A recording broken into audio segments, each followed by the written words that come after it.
"Apa yang ada padamu?" Tetapi ia berkata kepada mereka, "Berapa banyak roti yang ada padamu? Cobalah periksa." Sesudah memeriksanya, mereka berkata, 5 roti dan 2 ikan. Markus 6 ayat 38. Sahabat Iktus, ketika hati kita tergerak oleh belas kasihan melihat keadaan orang di sekeliling kita, Yesus ingin agar kita menjadi saluran berkat-Nya. Pertanyaan, apa yang ada padamu, menunjuk pada semua potensi, sumber daya, atau materi yang ada pada kita.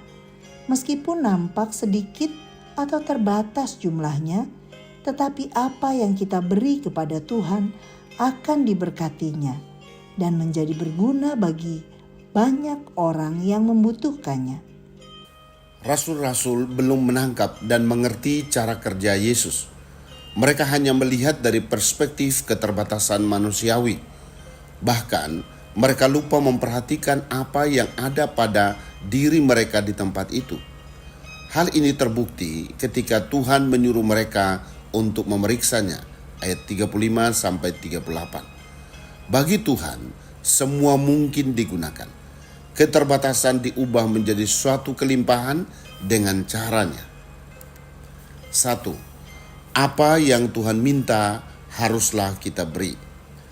Yesus bertanya, "Berapa banyak roti yang ada padamu?" Apakah mustahil baginya untuk menyediakan sesuatu dari yang tidak ada?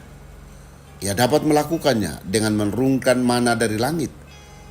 Tapi Tuhan memberikan pelajaran bahwa Dia meminta para muridnya untuk memeriksa apa yang ada pada mereka. Karena Tuhan hendak menyatakan mujizat-Nya melalui pemberian kita.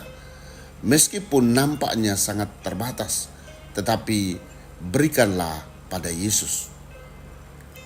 2. Apa yang Tuhan terima, pastilah Ia berkati. Semua pemberian kepada Yesus akan diterimanya. Ia mengambil, menengadah, mengucap berkat, dan memecah-mecahkannya.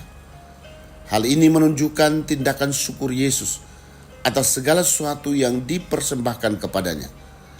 Roti dan ikan yang telah diberkatinya, dibagikannya Yesus kepada murid-muridnya. Secara gramatikal, Yesus terus-menerus membagikannya. Pada saat inilah terjadi mujizat pelipat gandaan makanan yang tersedia. 3. Apa yang Tuhan berkati akan berguna bagi banyak orang. Setelah mereka makan sampai kenyang, orang-orang kemudian mengumpulkan potongan-potongan roti yang tersisa. Mereka masih bisa mengumpulkan roti sebanyak 12 bakul penuh. Roti 12 bakul itu tidak termasuk sisa-sisa ikan. Perhatikanlah, yang dikumpulkan adalah 12 bakul sesuai dengan jumlah murid pada saat itu. Menunjukkan perhatian Yesus bagi mereka yang telah memberi diri untuk melayani. Sahabat Iktus yang dikasihi Tuhan, apakah aku telah memberikan kepada Yesus apa yang ada padaku?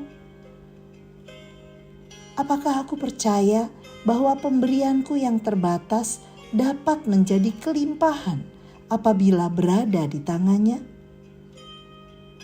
Bagi siapakah Tuhan melibatkanku untuk menjadi berguna? Tuhan Yesus, aku bersyukur karena dalam keterbatasanku, aku dapat memberikan sesuatu kepadamu untuk dipakai bagi kepentingan orang lain. Aku percaya bahwa setiap pemberianku pasti Engkau terima. Bahkan di tangan-Mu lah mujizat akan terjadi. Yang sedikit menjadi berlipat ganda dan dapat berguna bagi banyak orang di sekelilingku. Aku rindu agar mereka dapat mengenal siapa Engkau ya Yesus dan menyembah Engkau sebagai Tuhan dan Juru Selamat. Amin. Jangan batasi cara kerja Tuhan dengan keterbatasan yang kita miliki. Kita hanya perlu taat pada perintah-Nya.